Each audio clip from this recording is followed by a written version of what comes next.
Hey, debating.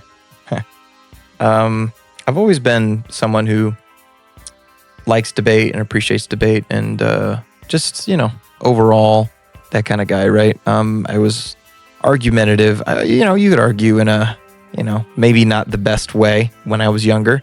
Turned off a lot of people to my amazing personality. No, I was really into it. And since I can remember, I was super into apologetics, right? And sort of defending the faith and all that kind of stuff. So to me, it seemed reasonable to learn about the things of my time. Now, New Atheism, when I was growing up, New Atheism was the big thing, right?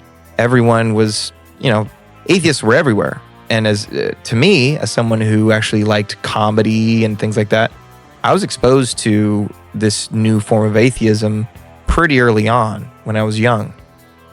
And it really sort of made me afraid, but also it gave me strength and courage to say, you know what? No, I'm going to learn the arguments. I'm going to figure out why I believe what I believe, and I'm going to get into it, right? However, I think I learned all the arguments, I did all the thing, but New Atheism, I think it's kind of it's a dying breed almost. You don't see that many New Atheists around nowadays. They're still around. You can still find them, but for the most part, atheism is not really the big thing anymore. Now it's all different forms of spiritualism.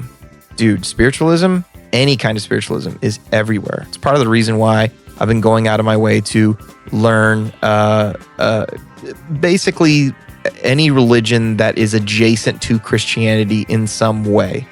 I'd say Islam is adjacent to Christianity in some way. Mormonism is.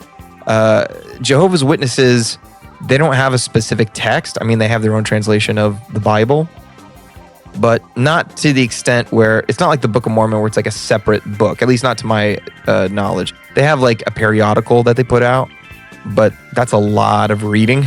So I can't find like a central text for it. Anyway, I think for me, someone who is more technically minded and debate minded, the more that I'm in church and trying to be active in church and see the different people that surround me in church, the more I see people who aren't minded the same way that I am. As a matter of fact, I feel as if I'm in the minority of people who like to be educated about the debate scene and everything like that, which is not wrong, number one. I think some people, I have a heart to say, hey, if you're concerned about your faith or if you're worried about whether or not your faith is true or anything like that, you should definitely learn apologetics.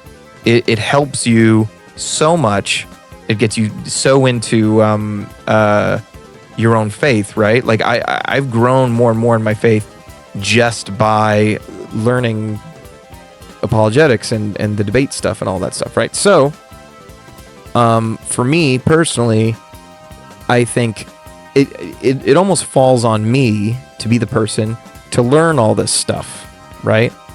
And so it's the reason why it's not wrong from my perspective is that, God didn't come just to the people with knowledge. He came to people specifically without knowledge.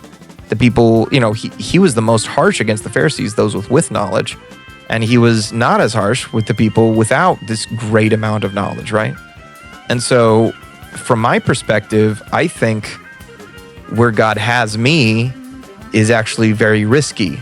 It's a risky situation because on one hand, pride, just because I know more than the people in my church does not mean that I am somehow more qualified to be a Christian or a better Christian. This is why I cannot say just because I like attaining that knowledge, that means everyone else should. I think more people should, because maybe they don't learn based off of laziness or one thing or the other. But not all people don't learn on laziness. Sometimes some people just don't have the time or the capacity or anything like that. And, they don't have to do that. But I think from my perspective, I feel an obligation to do it. And because I feel an obligation to do it, it can be a lot of pressure, right? There's a lot of wacky stuff out there in churches.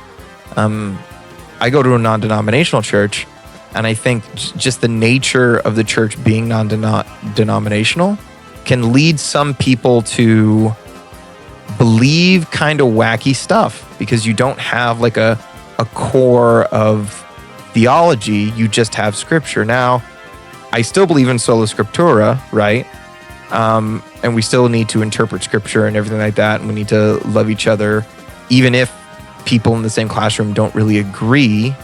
This is why I think all the more we need to foster an air of love and compassion in our churches, right? But anyway, this is me talking about that, and see you guys on the flip side. Bye.